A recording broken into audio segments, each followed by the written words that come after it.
Bonjour les lecteurs de notre chaîne YouTube et aux membres du forum de rcmag.com. Alors on se retrouve pour une série de 3 vidéos sur la préparation d'une série spéciale basée sur le BX8 SL. Donc c'est le buggy 1/8 économique de chez Hobbytech, économique parce que en version RTR, il vaut 180 €. Il faut juste rajouter une batterie, comme j'ai là, on en reparlera après, 2S et un chargeur. Et mon idée, c'était déjà, je vous ai déjà fait la présentation de la voiture, il y a 3 ans, je crois, un truc comme ça. Et on avait, alors j'avais fait quelques critiques dessus, notamment il y avait l'histoire de la prise. C'était une prise Tamiya livrée avec une batterie NiMH.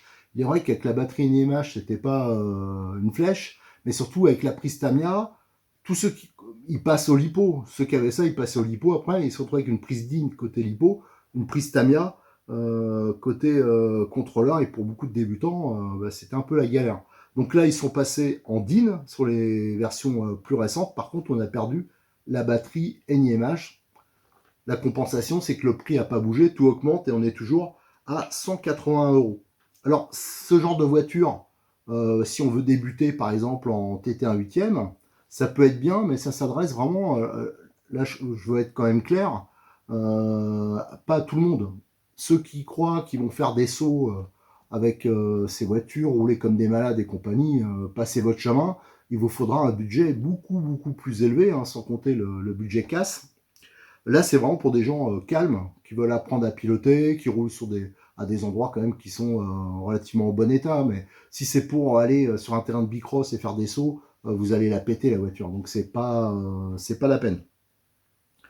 Alors cette voiture, donc on vous avait fait les versions GT8 qui sont de nouveau dispo depuis quelques temps. Je rappelle que ces voitures-là, c'est moi qui les montais. J'avais eu l'idée de me lancer là-dedans, vous faire une série de vidéos là-dessus.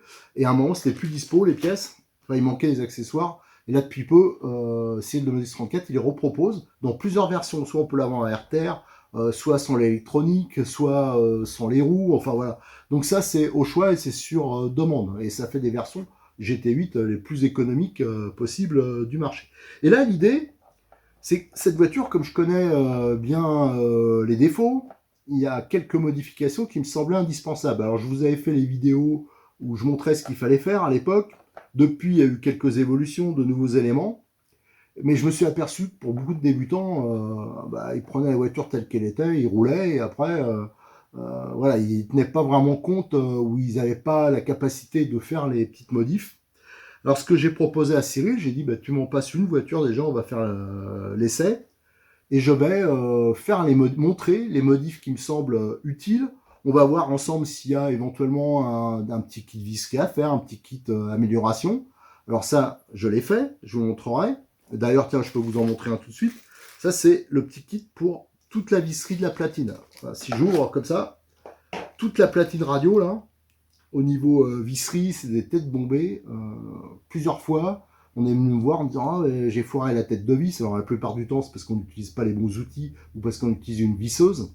Et hop, on se trompe de sens, ou voilà, et ça foire. Et c'est vrai que les têtes bombées, c'est un peu chaud pour beaucoup. Alors j'ai tout changé par de la visserie, tout ce qui est platine, inoxydable à titre cylindrique, donc l'empreinte est beaucoup plus profonde.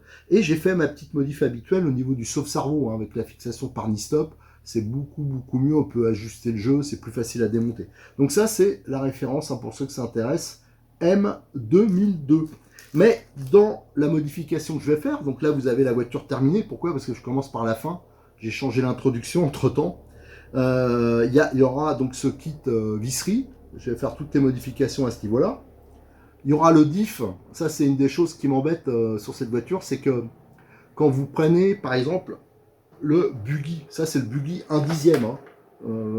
C'est la même chose, la même mécanique, sauf que là, il y a 3 diffs. Là, il y en a 2. Les triangles sont plus petits, les cardans sont plus petits. Ça, c'est mon BXR S1. Vous avez peut-être vu tourner sur RCMA que j'avais fait sur notre chaîne YouTube. J'avais fait la modification pour passer en 3 diffs, il marche du tonnerre et il est vraiment très fiable depuis que j'ai fait ces modifs. Comme quoi, quand on bosse sur les voitures, on peut tout améliorer. Le diff là, les sorties, ils ont mis des bagues, des paliers pour les sorties, et sur les kits, les versions kit, donc ils disent de coller, mais sur les versions RTR, c'est livré non collé. Et donc la modification, c'est de tout démonter, de tout dégraisser, de coller les bagues, voilà, parce que si elles tournent, les bagues, ça fait fondre le corps de diff, et après c'est là qu'on détruit les diffs, de passer toutes les versions, parce qu'il y en a qui sont en 2 satellites, d'autres en 4 satellites, je sais pas pourquoi, de tous les passer en 4 satellites, et au lieu de mettre de la graisse dedans, on va mettre de l'huile silicone adaptée. Tout ça, c'est pour avoir un diff central nickel. On va mettre un palonnier alu verrouillable à la place du palonnier d'origine. C'est parce que là, sur des chocs, le palonnier en plastique, les dents elles peuvent sauter. Alors il y en a, ils se disaient, mais je comprends pas, parce que quand on est débutant, on en prend des pètes. Hein. Surtout ça, c'est vraiment une voiture qui est bien pour les sur les parkings, pour voilà. Donc des fois, il y a des trottoirs. Et ça saute d'une dent, et après on va plus droit. Et là, donc, l'idée, c'est de mettre un palonnier alu verrouillable, et là, au moins, on sera tranquille. Autre modification, c'est quand on prend, si on fait quand même des sauts, alors regardez, si vous avez l'occasion, regardez une vieille vidéo que j'avais fait, qui doit avoir 4-5 ans maintenant, je ne me rends pas compte de la date, mais c'était à Montpellier, la première fois qu'on avait essayé l'ancienne version. Et je filmais, et je l'avais passé au président du club, il fait premier saut, il l'a fait trop fort, surtout, en plus c'était une version à l'époque, ça existait en brushless, alors je peux vous dire que ça dépotait comme un TT1 8e, il accélère, il fait le saut, et elle atterrit sur le support d'amortisseur, et ça a décapsulé la cellule. Et depuis, ils ont sorti ce kit de renfort qui permet, en alu, hein, qui s'emboîte devant, là, et qui permet de plus abîmer la cellule avant. Donc ça, ça, pareil, ça fait partie des modifications qui me semblent indispensables. Donc pour résumer, il y a le kit visserie, là, la modification au niveau du sauve-cerveau, le renfort de châssis, bon, bien sûr tous les réglages là au niveau géométrie, enfin géométrie de base, hein, le palonnier alu, le diff central. Et bah, c'est déjà pas mal, hein, ça fait déjà pas mal de choses de fait. Et comme ça permet de proposer des voitures qui sont déjà modifiées. Et je comprends que pour certains débutants, c'est compliqué, donc voilà. Donc vous pouvez, après, il y en aura un modèle déjà qui sera prêt. Vous avez le choix entre la carrosserie verte et la carrosserie orange. Et ensuite, ben, après, ce sera sur commande. Et je ferai les modifications au fur et à mesure. Comme ça, au moins, je suis sûr que les personnes, elles partent, les débutants, ils partent sur une base correcte. Si vous partez sur le kit de base, qui n'a pas le renfort alu, pas le panier alu, vous risquez d'avoir quand même des petits emmerdes. Et ça, de toute façon, c'est commun à énormément de RTR. Il y a toujours des petites modifications qui sont utiles de faire d'entrée. Et aussi, Cyril il m'a dit, mais ce serait bien que tu proposes tu me proposes toi. Alors là, ça sera un kit BX8 SL version RC Mag, on va appeler ça pour que ça soit clairement identifié. Et on proposera aussi, moi j'ai sélectionné un chargeur et une batterie, alors pour que ça reste vraiment pas cher, mais pas que ça tombe trop bas, parce que j'en ai vu plein arriver avec des chargeurs USB avec ça. Ah non, ça va pas, quoi. Il faut un minimum de qualité de matos. Il y a des batteries que j'ai testées, des 5002 en lipo, qui sont pas chères, que Cyril a, et le fameux chargeur multipic, hein, qui est automatique, qui fait balance, équilibrage, tout ça, et qui me semble idéal au niveau rapport qualité-prix pour ce type de voiture. Donc sur ces vidéos, cette série de vidéos, vous allez pouvoir suivre hein, toutes les petites modifications que je vais faire dessus. Vous aurez l'occasion ensuite de voir une autre série de vidéos que je fais en parallèle, parce que cette voiture, j'en ai pris une pour moi aussi, que je vais démonter entièrement, donc là vous aurez la possibilité de voir tous les détails. Hein. Je rappelle qu'aussi on met toutes les infos sur le forum de rcmac.com, ainsi que toutes les photos. Et vous aurez, je vais faire la modification en touche-main. Alors c'est un petit intermédiaire entre le Rally Game, le GT8 et le tout-terrain. Et je vais mettre adapté dessus des carrosseries réalistes. Alors là j'en ai récupéré chez Cyril hein, aussi. La Méhari fait, la 2 chevaux, la Cox, la Datsun Fairlady. Et mon idée c'est de pouvoir les monter dessus pour avoir vraiment des voitures voilà, réalistes. Moi j'adore les voitures qui ressemblent à quelque chose, et malheureusement les tout-terrain 8e ils ressemblent à rien. Alors vous aurez l'occasion de voir ça, toute une série de vidéos. Là c'est du boulot, hein, parce qu'il y a pas mal de modifs. Je vais mixer plusieurs voitures, parce que l'avantage de la gamme Obitech c'est que sur cette base-là, un peu, ils ont plusieurs voitures, donc on va pouvoir jouer sur la longueur des cardans, la longueur des triangles, pour jouer sur la voie, sur l'empattement. Et donc vous aurez l'occasion de voir ça, je pense que ce sera un peu à la suite de cette série de vidéos. Allez, tout de suite, on va s'attaquer aux petites modifs. Alors, vous étonnez pas s'il y a certaines incohérences, parce qu'au début, le projet n'était pas ça. Au début, c'était juste pour vous présenter cette version-là et vous montrer les petites modifs à faire. Mais j'avais pas tout de suite prévu de faire une version, entre guillemets, RC Mag. Allez, go, on attaque tout de suite. Pour la boîte, hein, comme toujours chez Hobbytech, hein, c'est plutôt réussi, c'est assez vendeur. Donc on a une vue de la voiture hein, ici en version verte. Et là, vous avez la même en version orange. Alors c'est les mêmes boîtes, hein, là c'est recto verso. C'est juste, vous verrez hein, sur le côté qu'il y a les indications pour la couleur. Alors un bon point, c'est que la carrosserie, elle est vraiment solide, elle est bien protégée parce qu'elle est assez compacte. Et surtout, elle n'est pas très chère en pièces détachées. Et elle est... je trouve qu'elle a de la gueule. Alors par contre, les ailerons, ils sont, alors même s'ils sont très souples, hein, tout ça, c'est vrai qu'ils sont un poil plus fragiles. Mais c'est pas les ailerons qui pètent, hein, c'est plutôt les supports. Alors les supports, ça peut arriver. Moi ça m'est arrivé une fois de les péter. D'ailleurs, vous l'avez en vidéo, hein, la première fois que je l'avais essayé, la voiture, c'était sur le circuit de Montpellier et on avait pris un saut comme des malades. Ça montre bien qu'il faut pas le faire avec ça.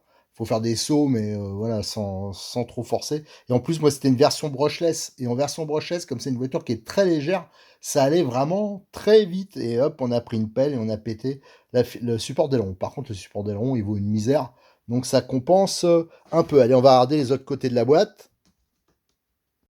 Et on va regarder les côtés de la boîte. Alors, le premier côté, on a une vue de la voiture de côté, avec les principales caractéristiques en français. Et là, on avait ce qui était pour la conversion brushless. Alors, le contrôleur, alors moi, c'est pas celui-là que j'aurais mis, mais eux, ils mettaient ça, le 50 ampères. Un moteur 3500 kV. Déjà, là, je peux vous dire qu'avec ça, ça pousse, et bien sûr, le petit boîtier de programmation. Alors ça, on le verra par la suite. Peut-être que je ferai une évolution. Ça j'ai pas encore tout à fait décidé ce que j'allais faire avec. Ici, notre vue de la voiture. Et là, il parle bien sûr des Maxi Cross, hein, des pneus. Ça a vraiment été un gros plus. Parce que les anciens, avec des petits picots, je trouvais que c'était pas bien adapté. Là, au moins, comme la voiture est extrêmement légère, vous n'êtes pas prêt de les user. Donc, c'est toujours dans le but d'être hyper économique. Parce qu'on voit le budget pneus. Quand on commence des voitures 1/8 classiques avec des batteries 4S qui pèsent assez lourd, c'est sûr que les pneus, on peut les ruiner assez rapidement. Là franchement, avec ça, vous êtes tranquille pour un moment. Alors là, on a l'équipement d'origine, hein, donc un moteur 16 tours, mais de type 550. Alors ça, du couple, tout ça. Mais il faut avouer que la vitesse, elle n'est pas extraordinaire. Le cerveau de direction, le contrôleur d'origine. Donc on verra, hein, là, bon, ils ont effacé un peu la prise, mais maintenant, c'est une des évolutions, c'est parce que c'est passé en DIN. Là, on a le châssis. Alors le châssis type un peu baignoire, je peux vous assurer qu'il est extrêmement solide. Alors ça, j'ai demandé à Cyril de Modix 34, il a vraiment toutes les pièces pour ça. Il m'a dit qu'on lui demande vraiment, alors jamais de châssis.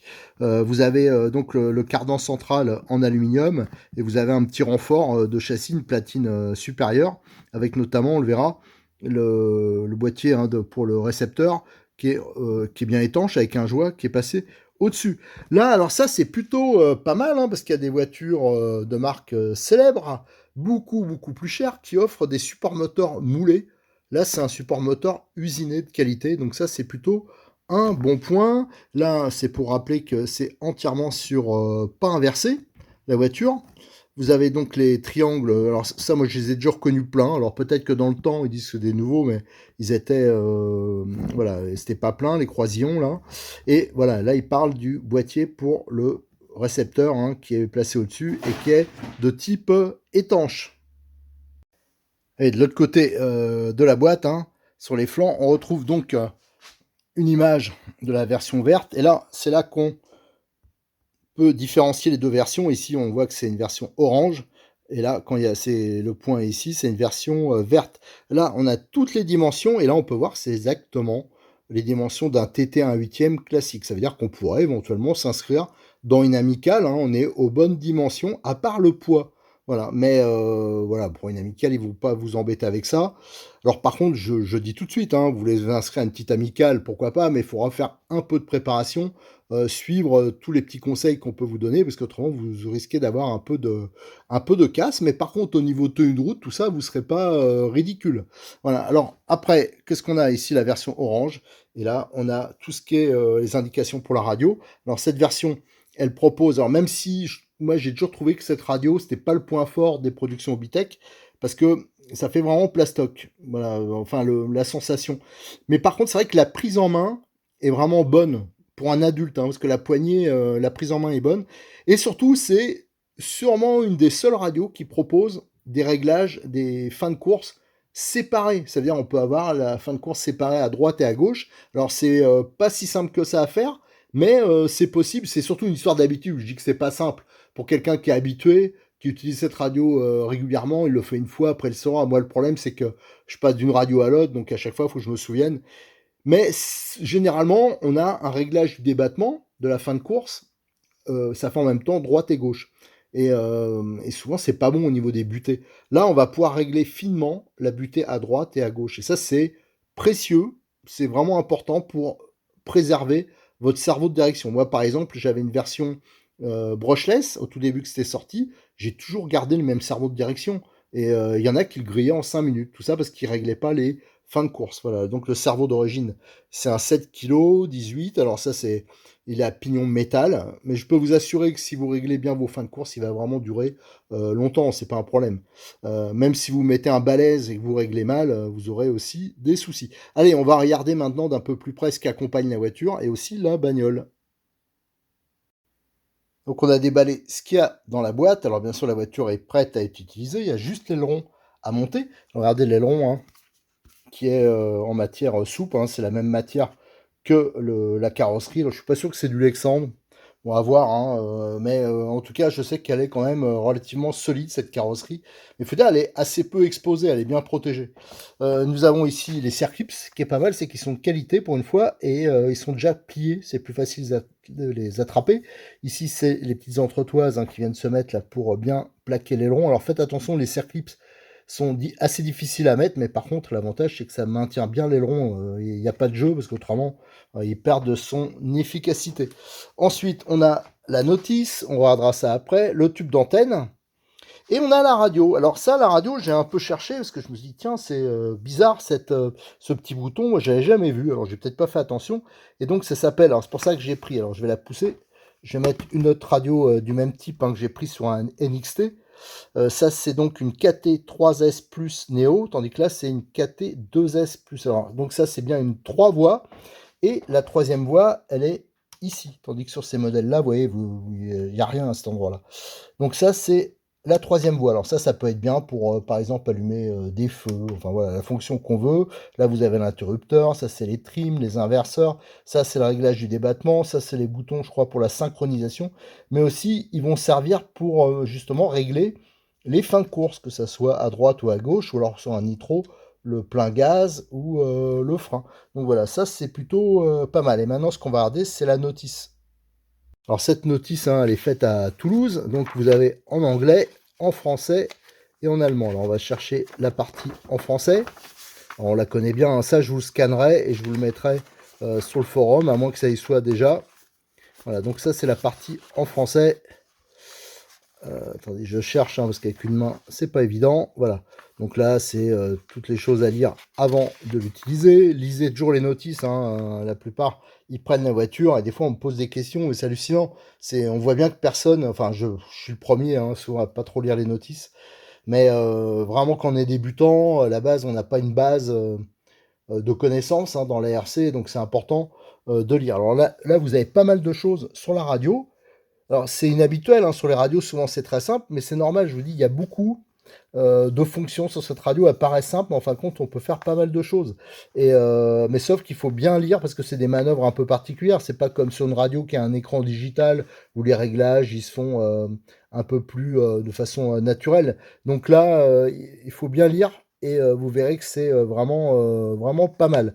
Là, il y a l'appairage, hein, c'est bien expliqué. En plus, c'est des images pour appairer le récepteur et l'émetteur.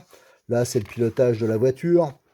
l'appairage radio, encore les inversions, réglage des neutres, ajustement des fins de course et programmation électronique des fins de course. Alors c'est ça que je vous parlais, qui est vraiment très très intéressant. Là, on a tout ce qui est sur le contrôleur, hein, car alors c'est un Obi-Wing en fin de compte, hein. Donc un modèle qui est bien connu, qui supporte jusqu'en 3S en lipo. Alors ça, il faudrait regarder. Apparemment, le moteur, on pourrait l'alimenter en 3S.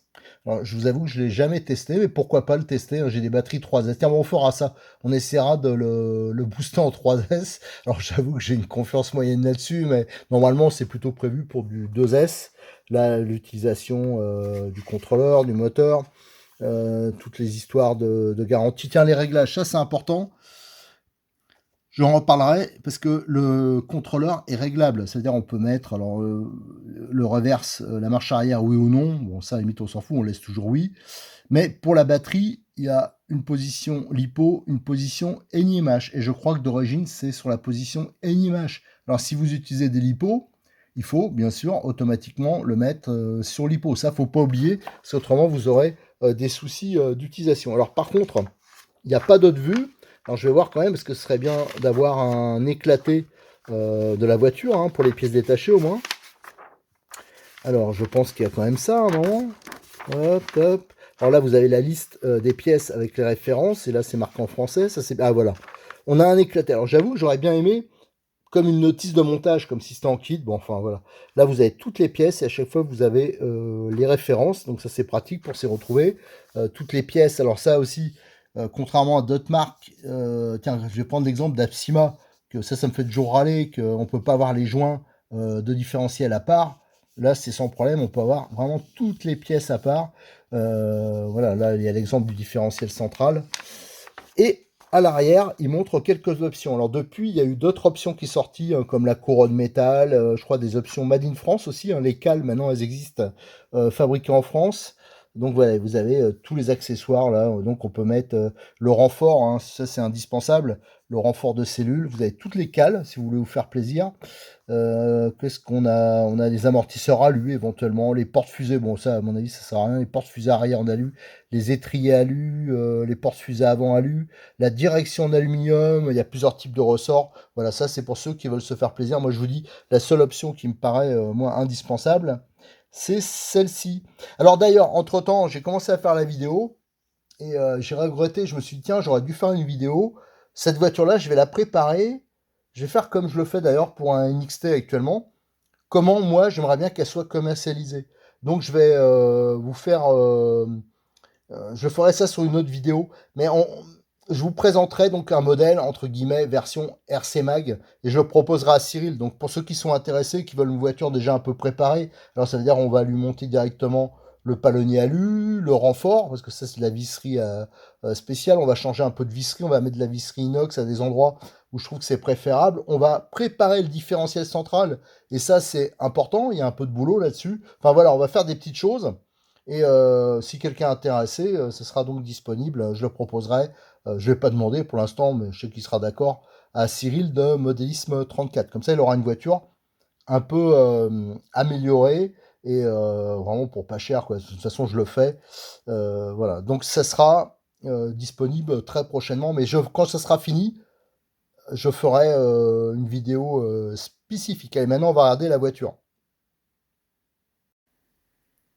Alors, le bolide sans son aileron. Alors, on va retirer la carrosserie, hein. Je vous dis, la carrosserie qui est pas mal, hein. Moi, c'est Betty Design.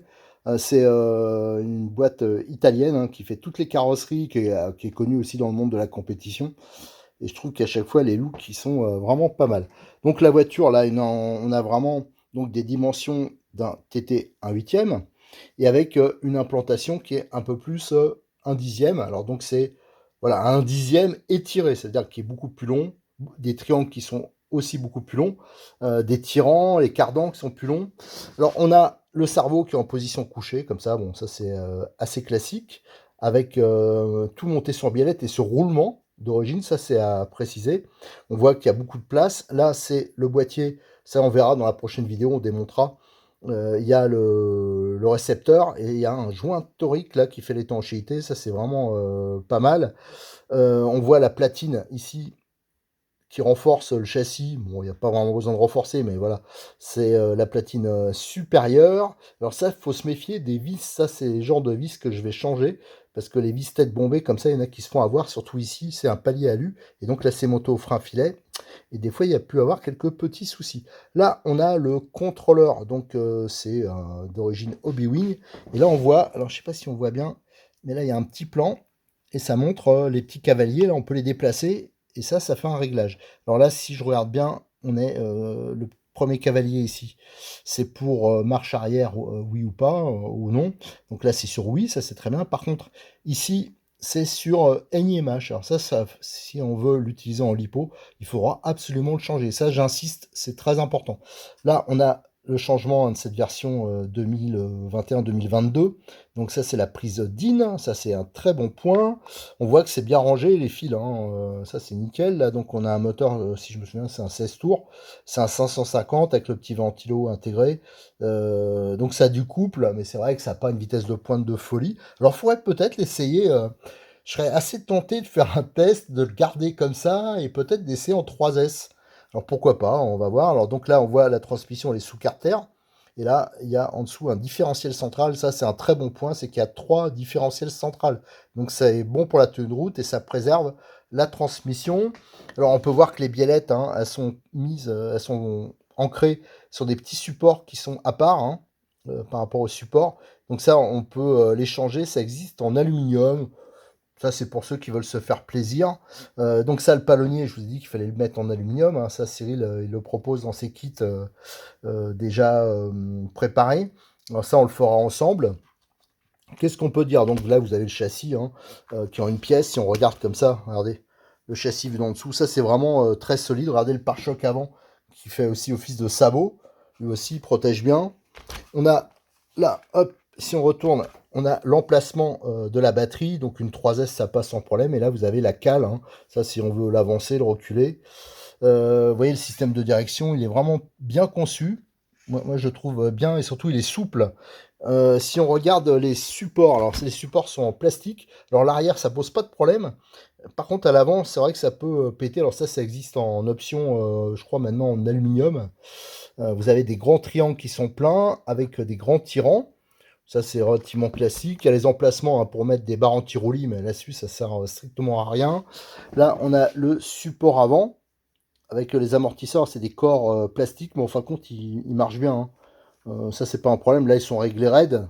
Il suffit de dévisser, hein. Il faudra voir ça avec la batterie. Ça existe, les étriers, donc ils existent en alu. Les portes-fusées aussi, pour ceux qui veulent se faire plaisir. Je pense pas que ça soit vraiment hyper nécessaire. Alors, au niveau casse, ce qui peut casser là-dessus. Déjà, il y a les cellules. Les cellules, on peut... moi, ça m'est arrivé une fois, quand j'avais la version brushless, c'était une fusée, j'avais décapsulé carrément la cellule. Donc, j'avais pris un choc sur le support, et la cellule avait pété au haut, et on voyait le corps de diff, le coupe conique. Alors ça, maintenant, il y a des petits renforts. Je vais vous montrer. Et depuis que j'ai mis ça, j'ai jamais eu le moindre problème. Regardez, le petit renfort en alu, hein, qui vient se mettre là. Alors est-ce que... Ah bah non, j'ai pas le NXT. Si j'avais eu le BX8, le BXR à côté, j'aurais pu... Bah, je vais le chercher. J'ai été chercher le BXR, hein. Je vous dis, hein, c'est la même cellule, c'est la même technique. Regardez, le renfort là qui est monté. Voilà, ce renfort, une fois qu'il est monté, c'est vraiment très solide. Et là, vous voyez le palonnier, hein, que je préconise, qui monte nickel sur la voiture. Alors, qu'est-ce qu'il y a d'autre que j'ai pété? Donc, j'avais pété déjà une cellule. Donc, une fois que j'ai monté le renfort, j'ai plus le problème. C'est les supports d'aileron. Ça m'est arrivé de le péter ici, au niveau de la fixation. Alors après, j'avais modifié, je vissais dessus directement. Bon, voilà, ça, c'est pas un drame. Pareil, ça fait partie des pièces qui sont pas trop chères. Mais ça, ça dépend vraiment. Là, j'avais fait le con, comme on dit. J'avais pris des gros sauts. Pareil, c'est sur le circuit de Montpellier. Et bien sûr, ben, j'ai dégagé. Mais c'est vrai que j'ai déjà vu péter sur des, ouais, des débutants qui prennent des bons pets. C'est une pièce quand même, entre guillemets, fusible. Alors, au niveau, ce que je vais faire, là, je vais vous faire une partie du démontage, hein, sur cette série de vidéos. Je vais un peu mixer les vidéos, c'est pour ça que des fois, il y aura peut-être des petites bizarreries avec ma préparation, ma version, parce que là, en fin de compte, j'en fais deux à la fois.